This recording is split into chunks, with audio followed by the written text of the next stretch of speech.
Guys, Katie and Pang are here, literally here together in Nashville. Predators just went down 2-1 in their series at Vancouver, a 2-1 hockey game, which ended up being amazing. First of all, it's always awesome to be here in Nashville. The atmosphere is always great. We thought that might play into a Preds victory tonight. It didn't, but Panger, what did you make overall of this game? I mean, it was a tie series coming into this one. We saw two different games, game one and game two, game three assessment. Yeah, I thought it was great. I thought your report on the catfish was phenomenal. Thank you. In fact, Broadway's just over there, so I figured we could go get a catfish sandwich and a couple of cold ones. Perfect. Yeah, I like that. I like that. I think there's always something here in Nashville that's great. It's the atmosphere. It's the energy. It's the first playoff game. It's a new hope. You know, I think that's what it is. It brings you hope when you get into the playoffs, and especially when you basically grab home ice advantage in Vancouver, a tough place to play, and you come back here. So all expectations are so high, and yet the switch got flipped a little bit. Yep. As far as I'm concerned, because you know that's all that Nashville did in game two, frustrated the fans of Vancouver. They blocked every shot. And then what happened in this game? I mean, certainly Casey DeSmith comes in and plays a really good game. But a lot of block shots, a lot of frustration, a lot of big hits, a lot of chirping between the benches. And I had a chance, you know, because I'm between the benches, so I got to walk through the hallway. And down the hallway is the Vancouver Canucks room. And so all the guys that are the Black Aces, they're all in the hallway, and all, you know, the staff is right there, and they're playing their tunes. And, you know, you forget what it feels like, you know, pouring your bodies on the line and getting that win and the emotional highs and lows of a playoff series. And now we're in one here. I mean, this has got all the makings of a 7-game series because both teams, I think they played their hearts out in this game. I thought it was so cool just from the beginning, you know, the stardom and the fan power here, the star power, I should say, here in Music City. But you had George Kittle, the 49ers tight end, sitting there chugging beers during the game, you know, trying to get the crowd into it. Well, actually, the crowd was quiet, and that's what got him going. Yes. Yeah. And, you know, you had Dirks Bentley here in attendance. You have all these, you know, and there's a lot of pressure that comes with that when you're the Preds. But I thought you and I were sitting in this room, this green room, in between in the second intermission. It's not green though. It's gray. It's gray. Okay. And it's very ugly. They need to paint this room can you have this painted by Sunday? That would be great. Yeah. And get a table for us. And nothing like being in the bowels of a stadium, you know? No, I like that. The glamours of television. That's how I started my career. Yeah, exactly. That's how we're all going to end it too. Yeah, that's right. But I do want to know, because you said to me during the second intermission, the next goal is going to win this game. Well, sure enough, 3 minutes and 12 seconds, Luke Evangelista scores the goal for Nashville. You actually thought, oh my God, I thought Panger's right. They were so close to winning this game. So it's like they're right there, and maybe that's what's going to happen in game 4. It's a good prop bet, always. Yeah, exactly. You know, especially the home team. If the home team scores to make it 2-1, you know, the visiting team's going to naturally get on their heels a little bit. They're going to be a little bit more passive. Going nuts. Place is going nuts. The energy's there. You can hardly hear yourself think. And then it didn't happen. But by all counts, it should have at least been a 2-2 game with the empty net goals, the amount of opportunities. I know how competitive Ryan O Reily is and how he takes his craft so seriously. And you can be sure that he's one of the players that ends up going home tonight, and he probably won't sleep a wink. He'll probably just lay there going, this chance, that chance, this chance. But he put himself in a position to get those chances. So it's not like they didn't play hard to get the chances. They did, but it was that close. That's a great TV game for us. Yes. You know, really is, because it keeps everybody into the game to the very, very end. And so I really enjoyed it all the way around. Me too. And Ryan O Reily has that factor. I know you've known him forever, having played. Factor. That factor, you said? Because he's like Factor. That's his name. He's Factor O'Reilly. Oh, it's like, what are you saying? Are you teasing me? I'm like, did I use the wrong word? It's late. Definitely probably did use the wrong word, but no. No, you didn't. I did. That's his nickname, Factor. Yeah, you were good. You've known him for a long time in St. Louis, but I learned today, because he wanted to do his arrival interview with me at 3:15 local time, which is 3 hours and 15 minutes before game time. Most players do not get to the rink anywhere near that early. But I learned that, you know, I was talking to some of the people behind the scenes, and they said, oh, he's the first one here. He's the last one gone. He's the first one on that. He works out longer and harder than everybody, to the point where some trainers are like, it's too much. Get out. But he can't help himself, and that's just the way he is with his routine. It's a testament. I mean, he's played so long, to his work ethic. Yeah, it really is. He's been a star player. He's been like a director of player personnel. He's been a coach. Basically, that's the job the money that they pay him is not enough because he does running the franchise. He does just so many other things. Right. And you're right. When he puts his heart and soul in it, if you don't have that work ethic, and you miss opportunities, then somebody says, well, work harder. Yeah. Well, you can't tell him to work harder. Nobody outworks Ryan O Reily. And I can tell you what he did in the morning. He's got his earpods in. He loves his music. They got a band that they're listening to, and they've been supporting this band. And some of them have financially helped this band from the UK. And so he lists that.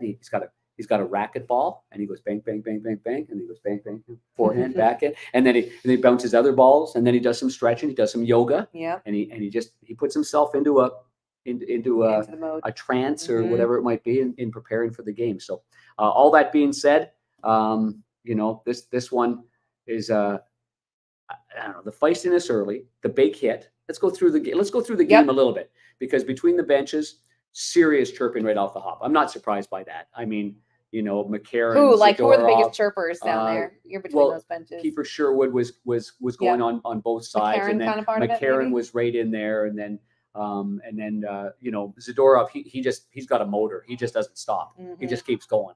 And so that was really great for me right off the hop to feel that, because we do so many regular season games, and there are some that you get that feeling, but by and large you don't.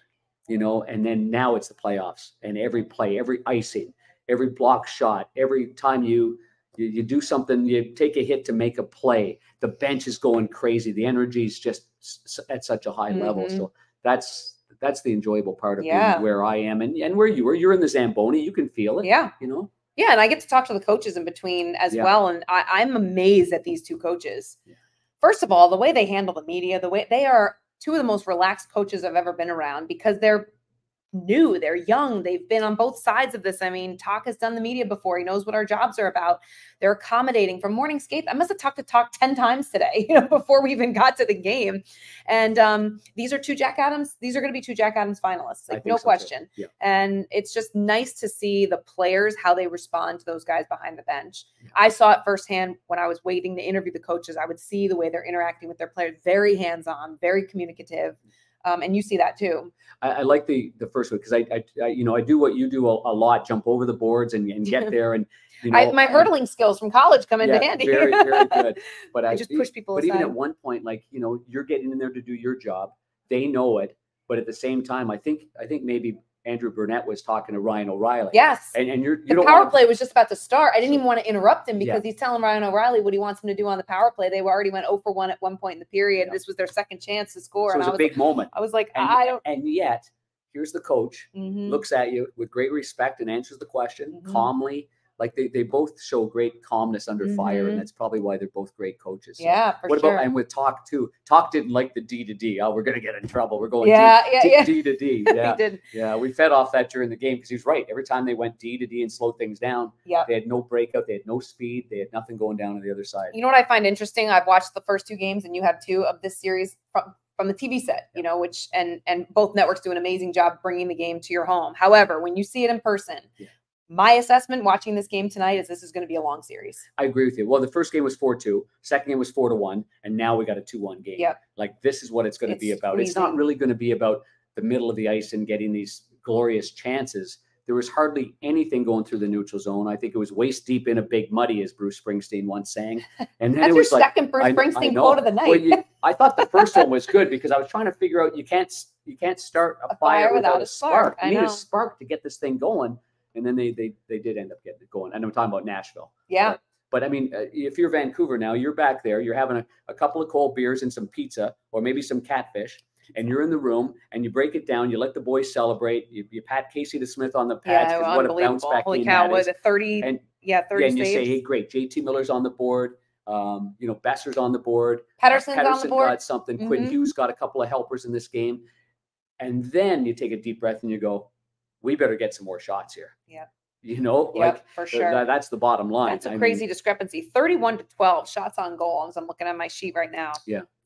You wrote that down, huh? I did. Yeah, I got it right here. 31-2 SOGNSH. Yeah, nice writing. How nice my handwriting is. Isn't it nice? These are my game notes, guys. That's chicken scratch to everybody else, but I can understand it.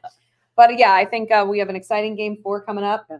We got an off day in Nashville, Panger. What are we going to do? Well, I know what I'm going to do. I'm going to grab my Miura clubs. Yeah. And I'm going to go off and I'm going to play a little bit of golf at Nashville Golf Club, or Golf Club of Nashville, something like that. Nice. And I'm going to get away from Broadway. Yep. Because if I go to Broadway too early and start at, let's say, Legends, and then I go to Tootsie's, and then I go somewhere else, then I am going to be in a whole lot of bad trouble later on. Yes. And we got an early game. We're going to see night hanger. So So I just want to go You're play gonna some behave, golf. go play some golf. Enjoy the beautiful area here. There's some wonderful golf courses and great areas. And we've got an invitation to see Garth Brooks. He's got his new I know, it's very nice.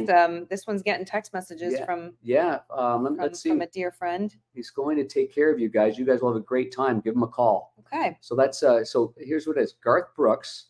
They're doing a grand opening for his restaurant bar tonight. Okay. Garth Brooks loves hockey. I know. He was just recently at Puck Cancer, the great charity event held in St. Louis for our dear friend. Well, Kelly Chase put it on, Fighting the Fight, and had a lot of legends of the Blues and the NHL there in attendance. Raised a ton of $1 million bucks. $1 million bucks. I know, and still going because they're still auctioning stuff online. But and Garth Brooks, and Garth was there. That guy flew himself in. He gets there. He signs all the pucks. He signs everything. He just says, "Here, you guys take it. This guy's a wonderful human being." All right, so you got the text. We're going to Garth Brooks tonight. Okay, let's go. We're gonna go visit him. All right, let's go do it. That's all for us here in Nashville. It really stinks covering this series, but hey, we'll be back to assess Game 4. I predict a Preds victory. I'll wear my Johnnie-O's tomorrow for sure. Yeah, Johnnie-o. I got my Johnnie-O's. I brought it. All my Johnnie-O's, nice, comfy gear. Yeah, I wore it to morning skate today underneath my jacket. So, just thanks to Johnnie-O's. That's for you. Unfortunately, I don't have enough time when I'm down here to play golf, but I will. I've been playing with my Miura clubs, and they are fabulous. They are. So yes. So thanks to Miura. All right, guys, we're out. Peace out from Bridgestone Arena.